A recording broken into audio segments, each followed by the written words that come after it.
اعوذ باللہ من الشیطان الرجیم بسم اللہ الرحمن الرحیم۔ سورہ ملک آیات نمبر 1 تا 14 میں اللہ کی عظمت بیان کرنے کے بعد آسمانوں اور زمین میں اس کی قدرت کے حوالے سے غور و فکر کی دعوت۔ موت اور زندگی پیدا کرنے کی وجہ محض یہ تھی کہ انسانوں کا امتحان لیا جائے۔ شیاطین اور منکرین کا انجام دوزخ ہوگا جو کہ بہت ہی برا ٹھکانہ ہے۔ منکرین کو جہنم میں جھونکے جانے کا منظر، اور منکرین اور جہنم کے محافظوں کے درمیان ایک مکالمہ۔ اللہ سے ڈرنے والوں کو مغفرت اور اجر و ثواب کی بشارت۔ اعوذ باللہ من الشیطان الرجیم بسم اللہ الرحمن الرحیم۔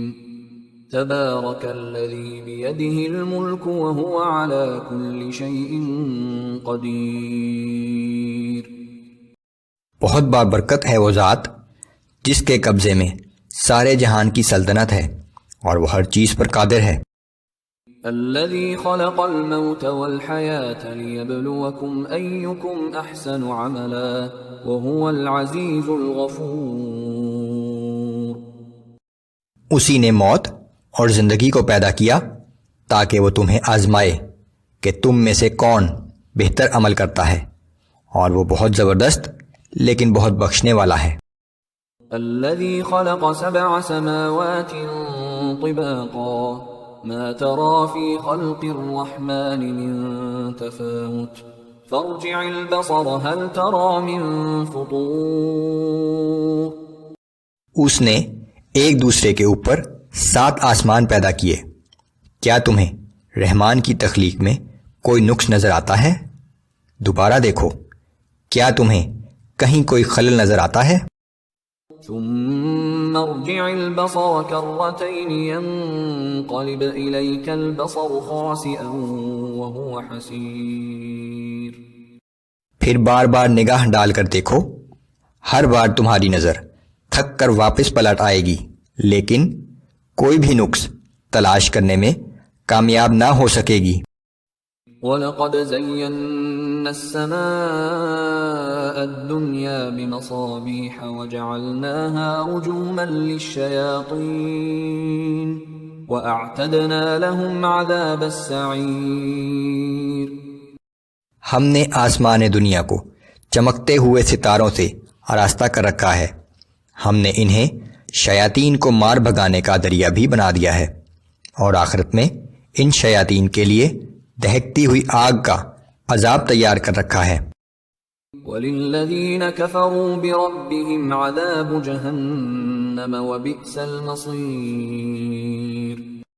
اور جو لوگ اپنے رب کا انکار کرتے ہیں ان کے لیے بھی جہنم کا عذاب ہے، اور وہ جہنم بہت ہی برا ٹھکانہ ہے۔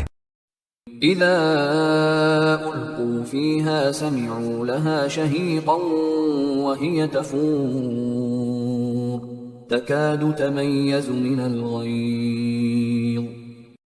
جب یہ لوگ اس میں ڈالے جائیں گے تو اس کے دھاڑنے کی آواز سنیں گے، اور وہ آگ ایسے جوش مارتی ہوگی گویا غصے کی وجہ سے ابھی پھٹ پڑے گی۔ كلما ألقي فيها فوج سألهم خزنتها ألم يأتكم نذير۔ جب بھی کوئی گروہ اس میں ڈالا جائے گا تو جہنم کے محافظ ان لوگوں سے پوچھیں گے کہ کیا اللہ کی طرف سے تمہارے پاس کوئی خبردار کرنے والا نہیں آیا تھا؟ قالوا بلى قد جاءنا نذير فكذبنا وقلنا ما نزل الله من شيء إن أنتم إلا في ضلال كبير۔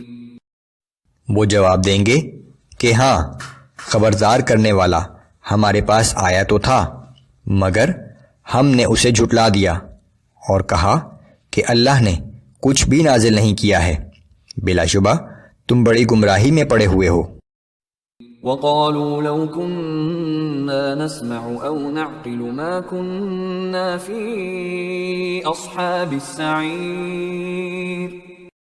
اور یہ بھی کہیں گے کہ اگر اس وقت ہم رسول کی بات سن لیتے اور عقل سے کام لیتے تو آج اہل جہنم میں شامل نہ ہوتے۔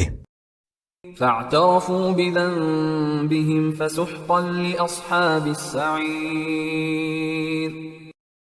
اس طرح وہ اپنے قصور کا خود ہی اعتراف کر لیں گے، پس اللہ نے اہل جہنم کو اپنی رحمت سے دور کر دیا۔